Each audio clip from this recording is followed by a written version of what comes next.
You won't believe what just happened. The news we've all been whispering about is finally a reality. Peter Obi has officially dumped the Labour Party and moved to the ADC. This isn't just a small change. It's a political earthquake that's shifting everything we thought we knew about 2027. The polarizing question.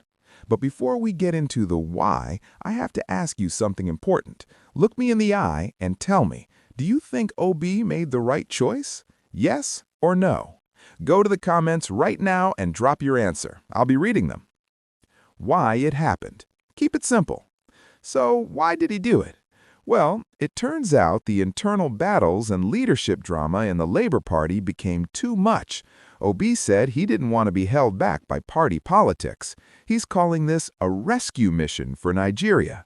He's joined forces with big names like David Mark and even some former governors to build a mega coalition under the ADC banner. What does this mean for us? It means the opposition is finally coming together. Obi is promising to fight election rigging and fix the economy, but he says he needs a stronger platform to do it. The ADC is now the new home for the obedient movement and anyone who wants a different path for Nigeria in 2026. Is this the masterstroke that wins the next election, or has he left his strongest supporters behind? Don't forget to subscribe and hit that notification bell because we're following this story every single hour. See you in the comments. Despite contrary positions and claims by the government of improvement in all spheres of human endeavor, our national challenges are visibly worsening. Our nation and its fortunes are in clear reverse. The indices are clearly indicative of our decline. Thus, Nigeria remains one of the poverty capitals of the world, with over 100 million in extreme poverty and more than 150 million in multi-dimensional poverty. The situation has deteriorated significantly in the past 18 months under the current administration. As a nation, we are falling from being the highest GDP in Africa in 2014 at $574 billion and per capita of about $3,500 to now ranking the fourth with a GDP less than 50% of what we were a decade ago, about 200 billion, with per capita less than a third, about 1,000. Our nation remains one of the most insecure and least peaceful in the world today, with countless communities and families displaced from their homes and now living in IDP camps. According to the Global Peace Index report, Nigeria ranks 143 out of 163 countries in terms of peacefulness, an indicative of high level of distress. Food insecurity has become a national norm, making Nigeria one of the hungriest countries of the world. Gainfully employed and middle-income Nigerians now spend nearly their entire income on feeding, with some resorting to borrowing to eat just to eat. For those living on margins, low-income earners and unemployed, the situation is even more dire. The newly approved minimum wage of 70,000 cannot afford a bag of rice or even half a bag of beans. As a result, many Nigerians go to bed hungry, while a significant number now rely on palliatives and charitable support. Tragically, this has recently led to several avoidable deaths. Nigeria in 2024 hunger index is ranked 110 out of 127 countries measured, reflecting a critical level of hunger and food insecurity. We have earned the dubious distinction of being one of the countries with the largest number of people without access to electricity. In 2024, despite the abysmal and unacceptable power generation and distribution, the frequency of national grid collapse increased significantly. The frequency of national grid collapse increased, where we have almost 12 times in 12 months. As a result, we are now mockingly referred as a generator country. This persistent lack of adequate energy supply continues to hinder our national development.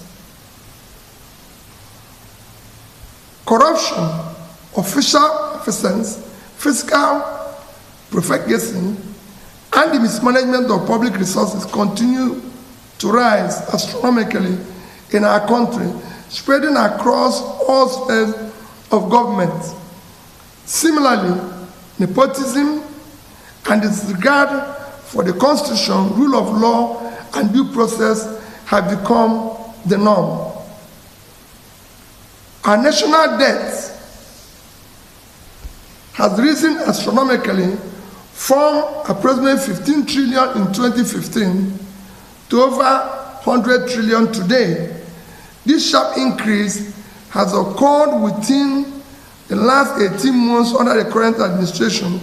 Ironically, these borrowings are largely allocated to non-generative programs and projects, leaving little to tangible development assets. Inflation remains an all-time high, businesses are collapsing, and manufacturing companies are barely surviving, further contributing to already high unemployment rates. We hold periodic elections that are no longer genuine. Our electoral process are visibly flawed, lacking transparency and credibility. Although Nigeria is a democratic country, the electoral process falls far below acceptable standards, with the people's vote often not counted.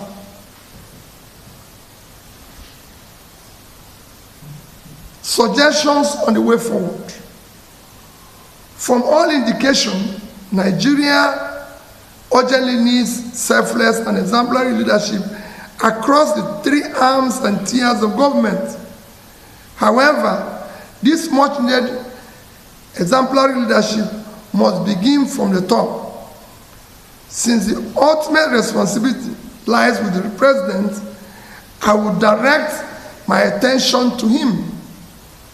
Mr. President, present-day Nigeria aligns closely with Dr. Martin Luther King's powerful words. We are now confronted with fierce urgency of now. This is no time for apathy or complacency. This is time for vigorous and positive actions. Because we all love Nigeria and desire its prosperity, I would like to suggest some actions I will have personally approached differently. It is time to confront our national problems boldly, decisively, with a sense of urgency, and I suggest as follows. Commence a visible and verifiable reduction in cost of governance to be able to allocate much needed resources to critical areas of development such as security, health, education, and poverty alleviation. Aggressively and visible attention should be given to combating corruption effectively. While addressing past corrupt practices, we must ensure proper investigations and recoveries are related to missing funds or their sources. The focus should be on eliminating current and future official malfeasance through increased transparency and accountability in public procurement and contract awards, as well as thorough monitoring of execution of projects to ensure that limited resources are efficiently utilized and applied productively. All future borrowings must be tied to regenerative investment and visible productive assets that will benefit the nation. This will ensure both productivity and ability to service and amortize such loans, rather than continue the current practice of accumulating massive debt with no tangible returns, which places undue strain on future development revenues. Mr. President, out of approximately 580 days you have been in office, it is reported that you have spent about 30% or around 180 days on more than 30 publicly recorded trips overseas. My appeal is that you dedicate 20% of 2025, roughly 72 days, to visit each of the 36 states for 2 days each. As a president, such visit will give you opportunity to better understand their economic and security situations across the country.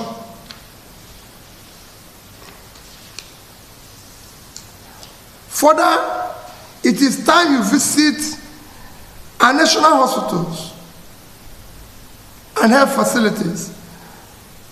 You may consider, for example, that your next medical examination be conducted in one of our national hospitals or regional federal medical centers, such as FMC in Sokoto, Birnin Kebbi, Calabar, Umuahia, Akure, among others. This will allow you to assess the state of healthcare facilities available to Nigerians. It will also help you to understand the condition of our hospitals and clinics, enabling you to make informed decisions on how to upgrade and make them efficient. Endeavor to travel by road to observe the conditions of most highways.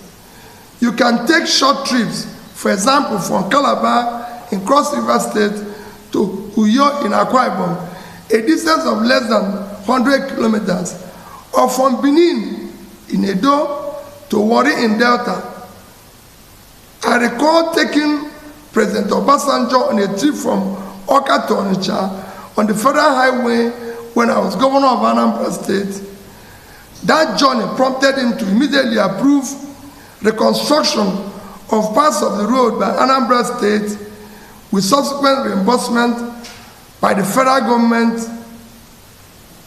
Such actions are immensely valuable. Make both impromptu and planned visits to our tertiary institutions where our children and future leaders are being trained. This is essential to familiarize yourself with the available infrastructure, facilities, and amenities. These visits will provide valuable insights into whether the resources of the Tertiary Education Trust Fund are being utilized optimally, and what is needed to sustain education is being implemented. I recall President Shagari visiting University of Nigeria in Nsukka when I was a student there and telling us, I've seen the facilities myself and I assure you of my intervention. Institutional facilities improved significantly thereafter. As Commander-in-Chief, visit our military formations and security agencies, especially during their field operations, and provide them with moral-boosting assurances and support for optimal efficiency. Reiterate that they and their families will always be taken care of. Mr. President, many Nigerians are refugees and exiles in their own country. Visit the IDP camps and assure Nigerians that they will soon be returned to their communities, that they are working hard to restore peace and normalcy in different parts of the country. Mr. President, you are no longer governor of Lagos State. You are now the president of Nigeria. Therefore, consider spending your holidays in different parts of the country. Let your next Salah, Easter, or Christmas holidays be spent in Yola, in Sokoto, Jos, Akure, Yanegua, Abakaleke, among others. The single most challenging test you face is ensuring the future of elections are credible and to reflect the will of the people. Finally, Mr. President, Nigerians need to hear from you directly, not through your proxies. Quarterly update on what you are doing to improve the situation is crucial. God bless you. God bless Nigeria.